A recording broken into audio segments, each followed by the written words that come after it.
O tema de hoje, perdoe e seja perdoado.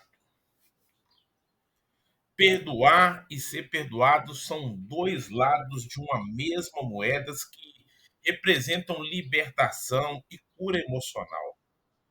Perdoar alguém vai muito mais do que um ato de generosidade e compaixão.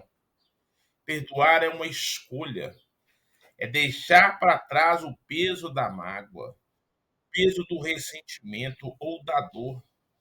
Quando perdoamos, não estamos apenas libertando a outra pessoa, estamos principalmente libertando a nós mesmos desse fardo emocional que gera o rancor e se penetra dentro de nós, gerando toda essa carga emocional. Perdoar não significa esquecer ou minimizar o que aconteceu, mas sim reconhecer e manter a dor viva e não nos traz a paz. Optamos em seguir em frente ou por abrir um espaço para novos começos e deixar de lado todas essas feridas que nos prendem ao passado. Esse é o processo de perdão. É um processo desafiador, mas, ao fazê-lo, somos capazes de alcançar um estado de serenidade e crescimento. Ser perdoado, por um lado, é experimentar a graça de Deus. Quando somos perdoados, somos acolhidos de volta com compreensão e compaixão, reconhecendo que somos falíveis e capazes de errar. E ao buscar o perdão, admitimos nossa vulnerabilidade e nos tornamos humildes diante do erro e abrimos a porta para a reconciliação. Esses dois atos, perdoar e ser perdoado, se entrelaçam numa dança de cura mútua. Quando perdoamos, logo vem à minha mente, damos o primeiro passo para transformar a nossa dor em aprendizado.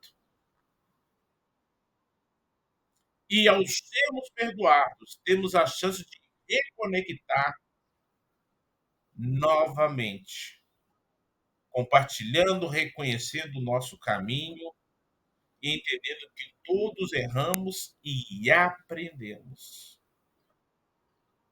Para consagrar esse texto, é importante a gente ver Marcos 11:25, onde diz o seguinte: E quando estiver orando, se tiverem alguma coisa contra alguém, perdoe-lhe, para que também o Pai Celestial perdoe os seus pecados. A gente vê que muitas pessoas acreditam que só pode perdoar o outro ou a outra pessoa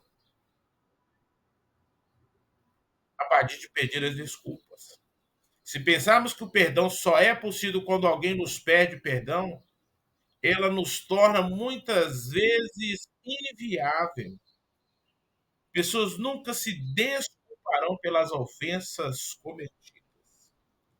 É possível perdoar, mesmo quando outra pessoa esteja distante e não tenhamos como saber se ela arrependeu ou não.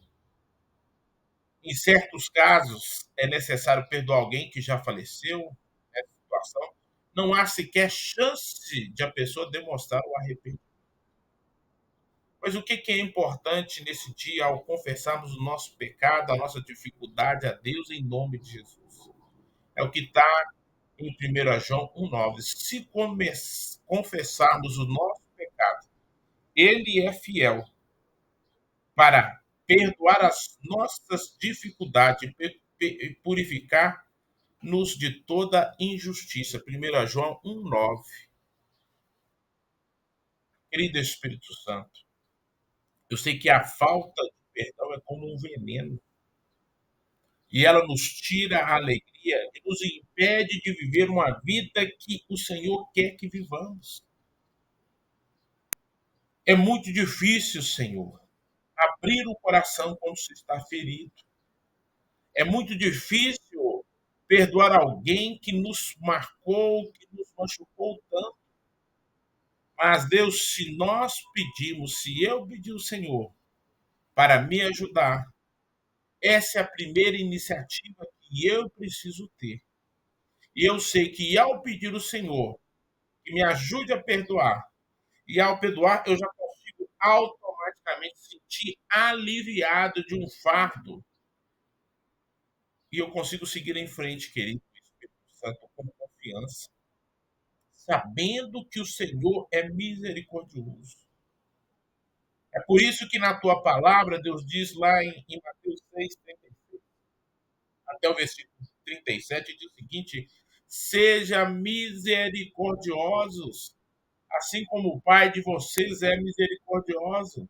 Não julguem, não julguem, não julguem, e vocês não serão julgados. Não condenem, não serão condenados. Perdoem e serão perdoados. É sobre isso, Espírito Santo, que eu quero falar com o Senhor. Entender, ó Deus, 5 histórias que aconteceram na Bíblia. José foi traído por seus irmãos, como a gente vê lá em Gênesis 37, mas ele entregou o seu coração e perdoou seus irmãos. É interessante quando estava Jesus e os pecadores ali, em uma conversa generosa e um exemplo máximo de perdão, a sua atitude generosa de perdoar aqueles que eram seus opressores. E o Senhor orou ali, Deus, sobre um perdão incondicional. É entender que um filho, quando trai a gente, quando larga tudo, eu olho para o filho pródigo e eu vejo dentro daquela parábola, Senhor, o momento que ele desperdiçou tudo que tinha. Mas quando ele volta para casa, como diz lá em Lucas 15, o pai o perdoou e trouxe de volta com os braços abertos o filho amado. Eu vejo Jesus ali, Deus, com Pedro, mesmo ele traindo, com todo aquele julgamento, Pedro negou ele ali por 3 vezes. Mas, Senhor, o Senhor trouxe o perdão ao coração de Pedro. Esse encontro do perdão Deus, mostra como o Senhor Jesus quer restaurar e nos ensina que aquele que amamos podem nos ferir, mas o amor de Deus fala muito mais alto e que devemos perdoar e guardar. É como Estevão, para concluir essa oração, estava sendo perseguido. Quando olhou para o céu, ele disse: perdoa eles, Pai, porque não sabem o que fazem. Que o Senhor Jesus possa te abençoar nesse dia, pelo poder do nome do Pai, do Filho e do Espírito Santo. Perdoe e seja perdoado.